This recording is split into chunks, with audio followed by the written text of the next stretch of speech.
A revolutionary change was brought in the Arabian Peninsula by the Prophet of Islam, peace be upon him.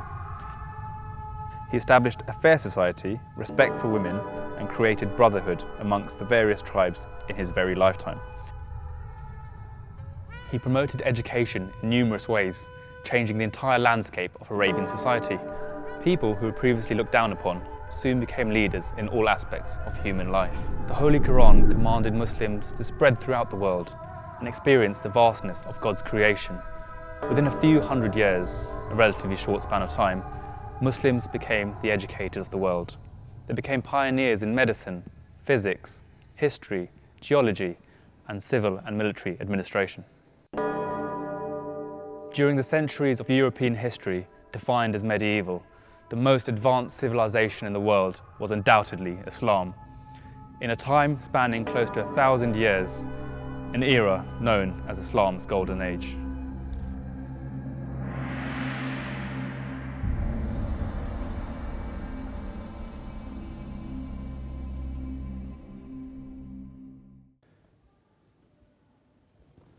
The holy founder of Islam, peace be upon him, placed great emphasis on learning. His specific instruction was to seek knowledge from the cradle to the grave. It is the quest for knowledge which opens the doors of progress, where Muslim minds seek not only to prove their own genius, but to implement it for the service of their Creator.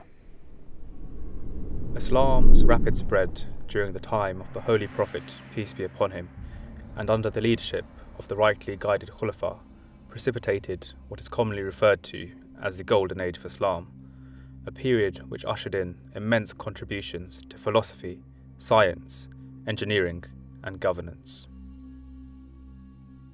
The development of modern medicine, astronomy, and mathematics, the refinement of algebra and trigonometry, and the use of optics in a physical manner are all legacies from the Islamic era. Muslim scientists brought both knowledge and application into inventions which are still pertinent to modern life today. Small tools ranging from scissors all the way up to complex water-powered pumping machines and standardized weighing scales were all invented by Muslim scientists. Indeed, their legacy lives on, but it's not just through the machines themselves, but also the words, many of which are derived from Arabic origin. Words include algebra, algorithm, alchemy, and camera are all derived from root Arabic origin.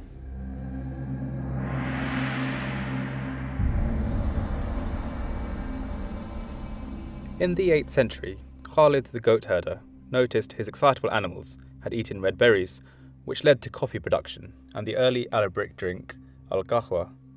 This surfaced in Europe at the first Venice coffee house in 1645, making it the world's favourite hot beverage today.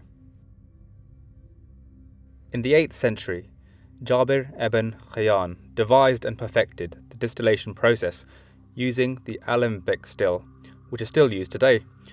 Muslims were producing rosewater, essential oils, and pure alcohol for medical use.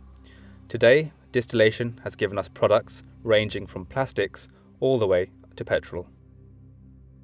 Early 13th century, Al-Jazari was the first person to use a crank, which transmits rotary motion into linear motion.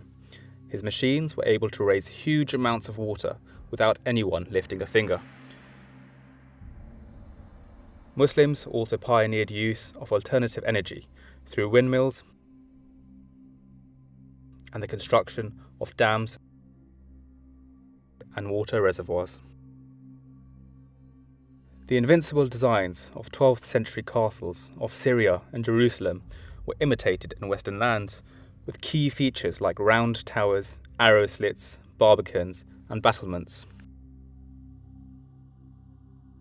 Muslim architecture techniques of the 8th and 10th century, such as rib vaulting, the pointed and horseshoe arch, were the main inspiration on which Gothic architecture was based. These techniques enabled European architects to overcome problems in Romanesque vaulting and are prevalent in surviving Gothic architecture all across Europe today.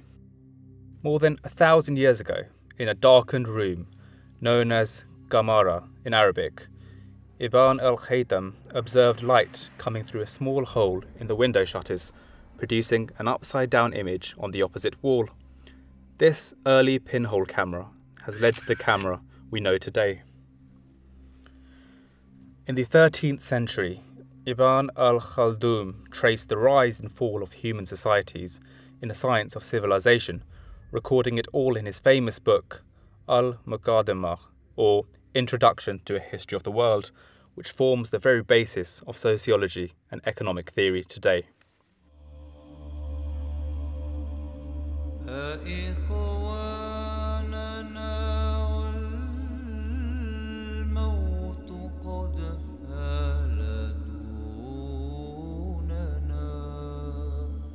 The Holy Prophet Muhammad, peace be upon him, said, "He who issues forth in search of knowledge is busy in the cause of Allah till he returns from his quest." In this hadith, travellers emphasised in relation to the seeking of knowledge, and the emphasis on movement intertwined with knowledge refers to the pilgrimage to Mecca. This emphasis on movement alongside knowledge seeking became a dominant cultural aspect of medieval Islam.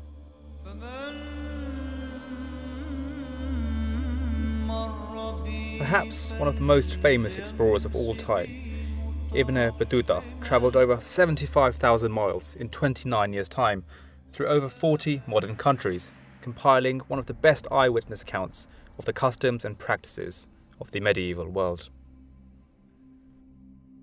Muslims were also the first people to commonly hold the idea of a round earth. In the 11th century, Al-Idrisi was commissioned by the Norman king of Sicily to make a map. He produced an atlas of 70 maps called the Book of Roger, showing the earth was round. Al-Idrisi also made a globe out of silver to further stress the point. Maths, known as the language of nature, has been an integral part of Islamic science, as well as developing existing Greek concepts like trigonometry and giving us the numerals we use today. In the 8th century, Al-Khwarizmi introduced the beginnings of algebra, and it was developed into a form we still use today by many Muslims who followed him. Second World War problem solvers were carrying on the code-breaking tradition first written about by polymath Al-Kindi from Baghdad, when he described frequency analysis and laid the foundation of cryptology. Cutting-edge surgeon Al-Zahrawi introduced over 200 surgical tools that revolutionised medical science more than 1,000 years ago. These tools look identical to modern-day 21st century tools used in various types of surgery.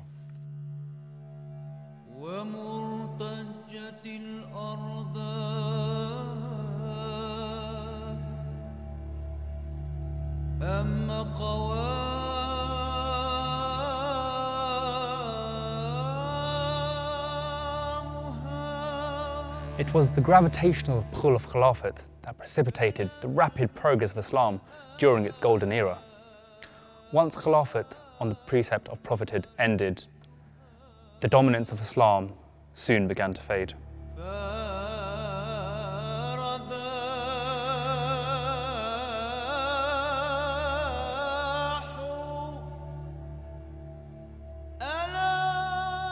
Today, the renaissance of Islam continues in the form of Khilafat and Ahmadiyyat, instituted after the demise of the promised Messiah alayhi salam. As with the holy founder of the community, the Khulafa over the past 100 years have written numerous books embodying a massive amount of religious information. Under the divinely inspired leadership of Khilafat, therefore, the gravitational pull of unity is restored and the golden era of Islam is once more within sight.